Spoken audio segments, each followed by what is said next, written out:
COVID-19 kompletno ne zatvori i тоа za nas mladите je strašna работа во секоја сфера. Situacija sa koronom u prvih mjesec, dva mi je prilično godila zato što sam imao priliku da se malo relaksiram i distanciram od svih obaveza, da pogledam sve filmove, pročitam sve knjige koje sam dugo držao na lageru, ali posle dva mjeseca već to postalo opterećenje i psihičko i na svakom planu.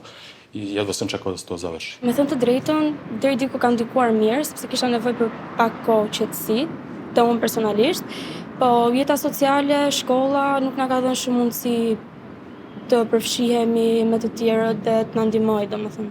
Prvih nekoliko mjeseci je bilo okej, kao odmorio sam, dobro mi je došlo, onda posle pola godine, 7-8 mjeseci je već postalo monotono. Baš me poremetilo i na mentalno zdravlje mi je uticalo dosta i na svašta nešto. Što tiče, mislim, i škola nam je tu stagnirala, nismo nešto ni mnogo radili, znate, sve je bilo online, tako da propala je skroz. Ovih godinu dana kao da nije postojalo. Te shëndeti mendor nuk besoj që ka pas shumë ndikim. Unë jam dhe pak tip introvert vetë dhe nuk është se më intereson shumë që po ri diku për një kohë të gjatë apo jo, dhe nuk besoj që më ka ndikuar shumë keq. Од една страна добро, можеби научив да бидам повеќе сама со себе и можеби се запознав повеќе сама себе, од друга страна затоа што влијаеше на мојот социјален живот.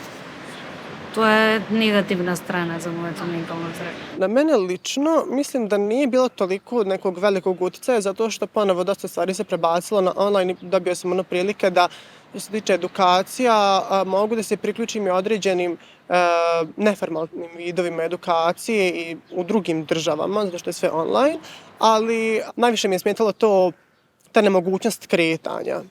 Na mene je uticala s jedne strane vrlo pozitivno zato što sam konačno imala vremena da shvatim neke svoje lične vrednosti, da pročitam knjige koje sam odlagala da pročitam, da provedem malo vremena sama sa sobom i to je bila jedna jedinstvena prilika da ja naučim nešto o sebi. Kam shtuar disa kile gjatë karantinës, por që edhe në aspektin psiqik ka pasur një efekt shumë negativ, për shkak që jam person i cili jam shumë aktiv, thjesht nuk mund të mbyllem brenda 4 mureve dhe mungesa e socializimit me miqtë e mi, padyshim që ka pasur efekt shumë negativ në aspektin mendor. COVID влияеше, ќе бидам искрена, лошо врз моето ментално здравје. Мислам дека менталното здравје е склоп на повише фактори врз кои COVID влияеше негативно кај мене. Имав период на депресија, тажна бев, ми фалеше театар, ми фалеа луѓе, ама од друга страна па научив да се смирам, да сум дома, да се посветам себе си. За prvih nekoliko mjeseci je baš bilo izazovno. Sjećam se, baš je bilo napuštanje kuće je bio jedan poseban proces, što je stvarno teško da se čovjek navikne. Ali već posle nekoliko mjeseci, posle 5-6 od ljeta 2020, za mene se to već vratilo u normalu. Po besoj që ka ndikuar shumë te na, edhe si krijues që po më nej si krijues tri që na pritet me ardhe dhe ma vonë si krijues që kena më formu, po besoj që ka më konë periudhë që ka më na ndikuar edhe ka më na lënë shej në formimin e më të tjeshëm. Tužno, depresivno sedeći u kući pogodilo je i socijalne živote i mene i svih mojih prijatelja, tako da i između ostalog najviše mi je smetalo što su mi uskratili godinu dana mog školovanja i ekskurziju i sve što ide uz to. Јас сум човек кој сака многу да се дружи и да биде опколен со луѓе. Ако не сум опколен со луѓе, не можам да функционирам. Така да не влијаше баш најлепо. Gjatë kohës pandemisë, nëse ke pas fat nëse ti je të studiu një drejtim me cili ka shumë literaturë, se ke pas kohën tonë, hapësirën tonë dhe ka qenë shumë thjesht me majt ligjërata online e këto, po unë jam në aktrim dhe ka qenë të mërësisht e vështirë deri në atë pikë ku kanë ndiku shumë emocionalisht. Kur je mbyll për 3 muaj edhe ti dush me konë skenë, me majt fizikisht me kolegët e tu, veçën edhe thot profesorit qa po bojna sot skena qa me bo për 3 muaj është kozheshti. Iskreno, jaz bев 2 месеци во тотален карантин, немав контакт со никој. И искрено многу ми влијаеше на моето ментално здравје.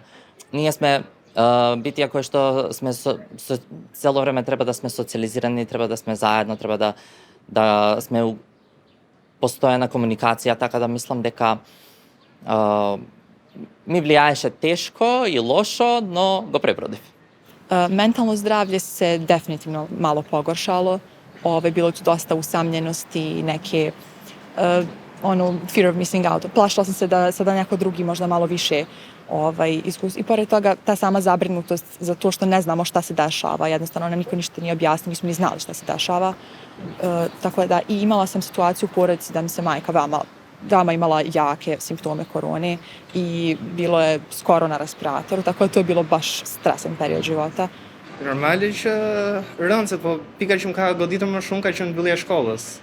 Unë isha në vit parë, edhe vetëm pas një semestri u mbyll shkolla, edhe iku dhe viti dytë, në 2 vite kemi bërë një vit e gjys shkollë në institut. Dhe ishte një institut ku merresh me piktor, me skulptor, me aktor, me regjinë e teatrit. Domethënë, një nga pikat më të forta aty është bashkëpunimi me arteve të ndryshme, kështu që ajo është pika që kam vojtur më shumë.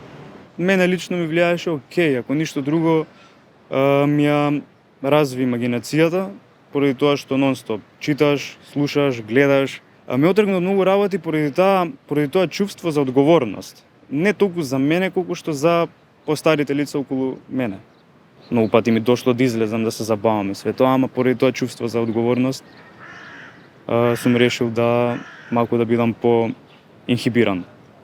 Ndërsa për këtë mentale, mendoj që ka qenë pozitive se kam arrit me njoftë më shumë veten, me imagjinu veten në situata që nuk I kam imagjinu më herët, edhe me di çfarë mendimesh ose çfarë veprimesh të kisha pas në ato momente, kështu që e kam zbuluar një pjesë timen që nuk e kam ditë që e kam brenda.